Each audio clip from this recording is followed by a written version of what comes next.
All right, let's go to First Avenue Bike Path. Mike was out of town. The last meeting I attended, the commissioner got caught up with the village of McCook. He had some issues, so the committee met without him for the first half hour, 45 minutes. Not much to report on. We've reached somewhat of an impasse. There's 3 legs to the bike path. There's leg number 1 is from RB to 31st. Leg number 2 would then be from 31st to 26th. And then there's a leg number 3 that would connect the Sauk Trail, which is down 31st on Prairie, down to Prairie. The third leg is probably the most expensive leg because when they put that bridge in, they just dropped off the sidewalk and path. So there's going to need to be some significant engineering. So what we're trying to do is break this up into 3 different segments and trying to work with the county, and now we're trying to also get IDOT involved to help us with funding. The first leg, and the group agrees that probably the most important leg to get established would be from RB to 31st. It's the cheapest leg. It's about $200,000 to $250,000 to complete from where IDOT's going to leave off, and so we're meeting and discussing as a group about trying to come up with some local matching dollars from each organization. District 208, North Riverside, Riverside.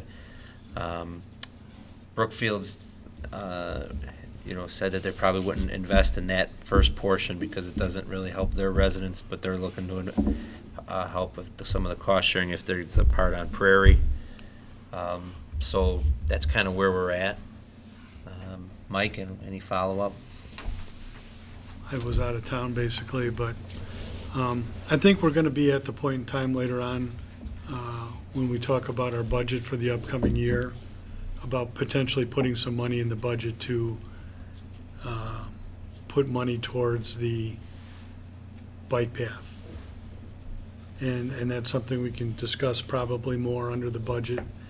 But if we contributed a third of 100,000 or 35,000, that's 0.39% of the 8.9 million we've brought in for construction reimbursement grant that was applied for several years prior to the $60 million construction.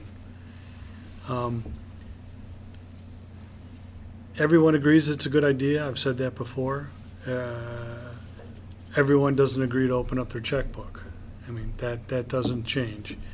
But if we can get something under construction, perhaps when they do the intersection, it's going to force the other governmental agencies to try to connect the web of paths up there.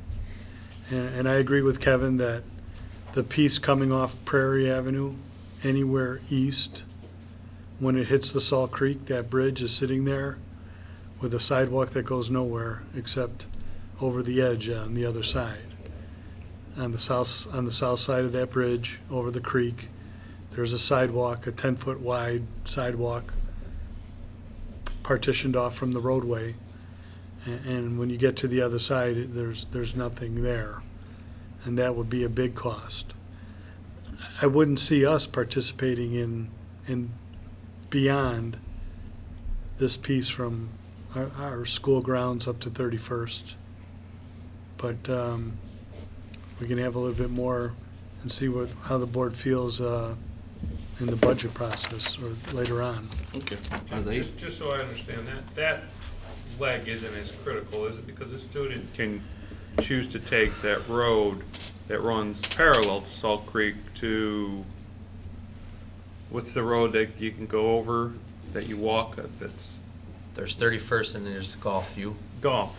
Right. So the third leg is And from a student standpoint, walking parallel First Avenue or walking parallel that side street that runs parallel to Salt Creek, it's probably safer to run parallel the side street, right, to get to Golf. The second leg. That's not as critical as the paths on First Avenue Right. for the North Riverside. The second leg Students.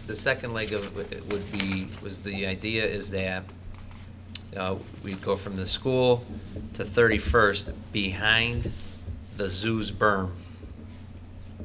And then what there would be a short jog of path, and then you would cross at that intersection on 31st and Gulf, where there already is a stripe and an intersection. I think that's where they're actually working on right now at the zoo for some of their other projects, and IDOT.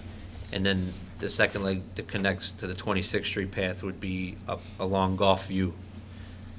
Which would be a lot safer. Correct. But you only cross one street. And Yes. where this gets complicated is every intersection is a certain dollar amount regardless, because it requires engineering from IDOT, I and was so we gonna tried say, to avoid intersections Are they and, showing you the numbers? Because, $200,000 to run a bike path a half a mile just seems like a lot of money. that's what we, and we thought that was kind of cheap. Really? So I don't know if that's, I mean, unless they have to put lights up and curb cuts and, no curb cuts, no Things like lights, that. but it would have to be an 8-foot multi-use path. And there was some minor drainage issues along First Avenue where we'd you have have to, to put some sewers in. and then we gotta go, and then we have to remove some fencing for the zoo to go behind our berm and re-put up some fencing. And the engineer did that Right. with conservative numbers, so. All right, so we'll look for your update coming in from that. Just to reflect back just briefly to the life safety and capital improvements, I'm still trying to continue to find solutions with the county.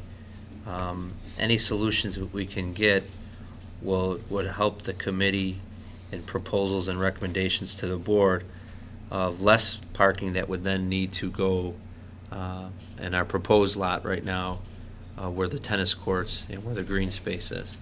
So if we can pick up spaces somewhere else, we may be able to save green space and space on the other side of our campus. Okay. Anything else?